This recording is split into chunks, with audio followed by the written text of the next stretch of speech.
আইনজীবী ফিরদৌস আলমের বিরুদ্ধে মহিলাদের বিরুদ্ধে খারাপ ব্যবহার করার অভিযোগ দায়ের হয়েছে, সম্পূর্ণ মিথ্যা।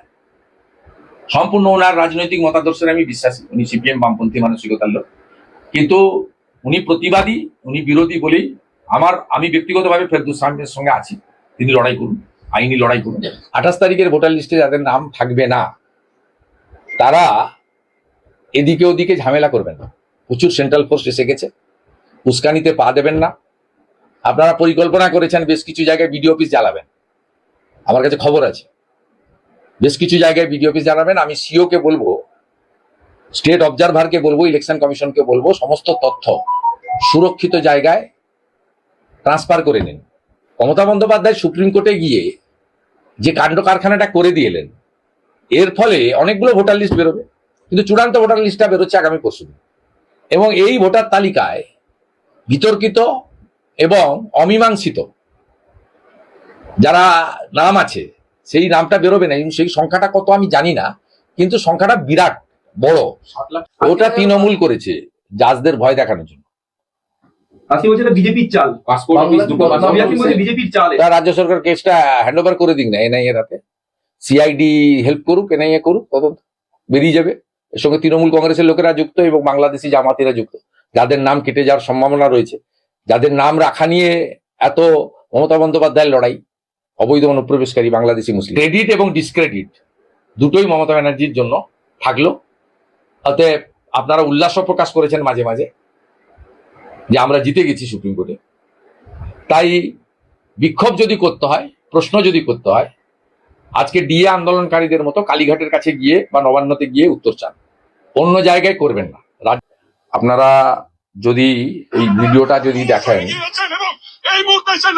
দেখবেন তাহলে কিভাবে টিয়ার গ্যাস ফাটানো হয়েছে, পুলিশ পাথর ছুঁড়েছে আদিবাসীদের উপরে, এবং একদিকে মুখ্যমন্ত্রী হিজাব পরে ইফতারে অংশগ্রহণ করছেন, অন্যদিকে মমতা বন্দ্যোপাধ্যায়ের পুলিশ গর্ভবতী আদিবাসী মহিলার উপর অত্যাচারকারী কাদেরকে বাঁচানোর জন্য এইভাবে অত্যাচার করছে, কিভাবে টিয়ার গ্যাস ফাটিয়ে। মানে এর আগে থেকেই ঘোষিত এবং কমপ্লিটলি আদিবাসীদের এই কর্মসূচি ছিল, এবং উত্তরবঙ্গের জনসংখ্যার একটা বড় অংশ আদিবাসী আপনারা জানেন, এবং মূলত চা বাগান থেকে শুরু করে তারা অনেক ধরনের কাজের সঙ্গে সেখানে যুক্ত, এবং তারা অনেক পুরনো সেখানকার মূলবাসী জনজাতি।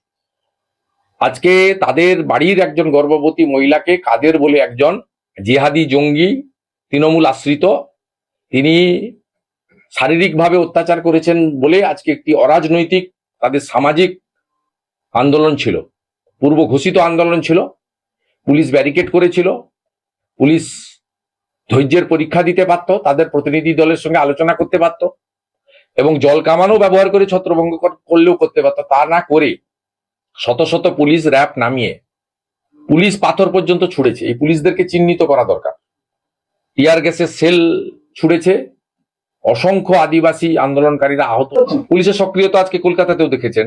ডিএ আন্দোলনকারীদের কালীঘাট তো অনেক দূরে, 3 কিলোমিটার দূরে, তার আগেই ধর্মতলা ডোরিনা ক্রসিং এ কিভাবে বেড়া দিয়ে এত বড় গুরুত্বপূর্ণ রাস্তা আটকেছেন।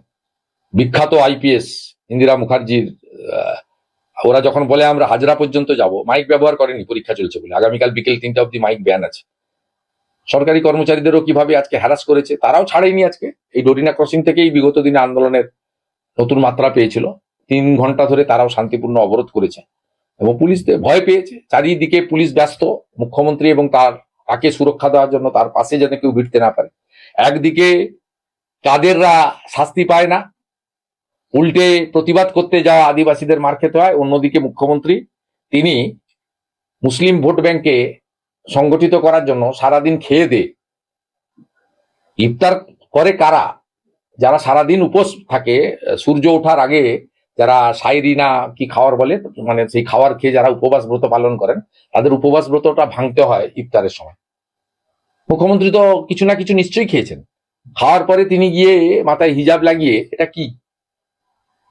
তিনি মাহে রমজানের শুভেচ্ছা দিতে যেতে পারেন, তার কোনো অসুবিধা নেই, কিন্তু ইফতারে অংশগ্রহণ খেয়ে দিয়ে করার মানেটা কি?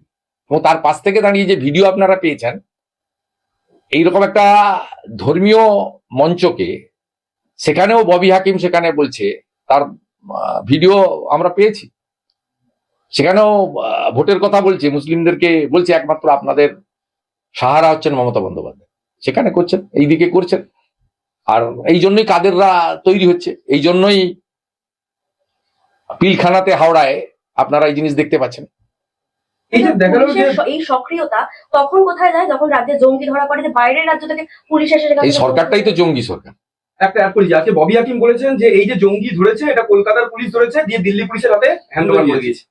ববি হাকিম আজকে বলেছে জঙ্গি ধরা প্রসঙ্গে যে কলকাতার পুলিশ ধরেছে, বাংলার পুলিশই ধরেছে, দিল্লি পুলিশের হাতে সম্পূর্ণ hand over মিথ্যা কথা, এটা আজকে নয়।